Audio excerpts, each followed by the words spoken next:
దావరిఖని ప్రాంతంలోని సింగరేణి కార్మిక కాలనీలో నివసిస్తున్న కుటుంబాల సమస్యలను తెలుసుకునేందుకు సింగరేణి అధికారులు పాదయాత్ర నిర్వహించారు. సింగరేణి RG1 GM లలిత్ కుమార్ ఆధ్వర్యంలో bus stand colony, IB colony, power house కాలనీలో పర్యటిస్తున్న కార్మిక కుటుంబాల సమస్యలను ప్రత్యక్షంగా అడిగి తెలుసుకున్నారు. ఈ సందర్భంగా కార్మిక నివాస గృహాల్లో నెలకొన్న భూగర్భ డ్రైనేజీ, త్రాగునీరు, విద్యుత్ సౌకర్యం, రోడ్లు, పారిశుద్ధ్యం వంటి సమస్యలపై కుటుంబ సభ్యుల నుంచి వినతి పత్రాలు స్వీకరించారు. స్థానికులు ప్రస్తావించిన సమస్యలకు సాధ్యమైనంత త్వరగా పరిష్కారం చూపేందుకు చర్యలు తీసుకుంటామని అధికారులు హామీ ఇచ్చారు. సింగరేణి అధికారుల బృందం అన్ని డిపార్ట్మెంట్ల ఆఫీసర్స్ బస్టాండ్ కాలనీకి ఈరోజు తనిఖీ చేయడం GM గారితో అందరూ రావడం జరిగింది. ఎందుకంటే సంక్షేమంలో ఇదొక భాగం.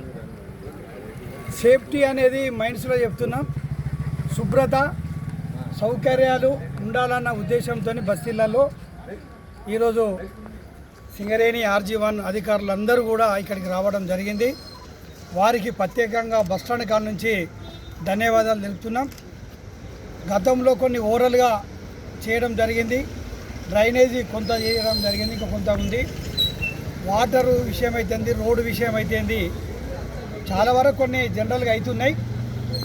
అధికారులు కూడా ప్రత్యక్షంగా కార్మికుల మధ్యలోకి పోయి తెలుసుకొని చూస్తే బాగుంటుందన్న ఒక నిర్ణయం, మనం కోరిక మేరకు వారు రావడం జరిగింది. ఎందుకంటే వస్తే కానీ చూస్తే కానీ తెలుస్తుంది కాబట్టి వాళ్ళు రావడం జరిగింది, చూడడం జరిగింది. కొన్ని వివిధ డిపార్ట్మెంట్లకు కూడా వాళ్ళు ఆదేశాలు ఇవ్వడం జరిగింది. వారితోని మనం నోటు పెట్టించుకొని పనులు చేసుకోవాల్సిందిగా ఉన్నాం. చిన్న చిన్నవి ఉంటాయి, కొన్ని పెద్దవి ఉంటాయి. కాబట్టి అన్నీ ఇప్పుడు కార్మికులకు కూడా చిన్న చిన్నవి ఉన్నాయి. కాబట్టి బస్టాండ్ కాలనీకి ఎప్పుడు చెప్పినా సరే చేయడం జరుగుతుంది. ఒక ఈ డ్రైనేజీ మోటార్లది ఏది, ఆ డ్రైనేజీ మోటార్కి కరెంటు వైర్లది కొన్ని సమస్యలు ఉన్నాయి, అవి కూడా జరుగుతుంది.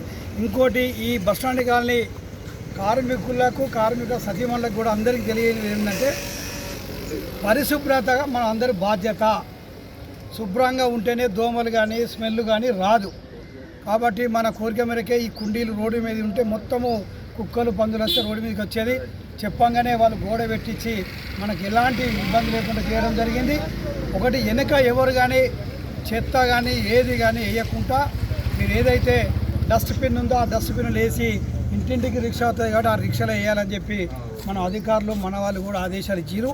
ఒకవేళ పొరపాటులో వేస్తే వాళ్ళు ఎవరైతే సూపర్వైజర్ ఉన్నారో ఆ సూపర్వైజర్ కనుక చెప్తే కరెంటు కానీ నీళ్ళు కానీ కట్ చేస్తారని చెప్పి చెప్పడం జరిగింది.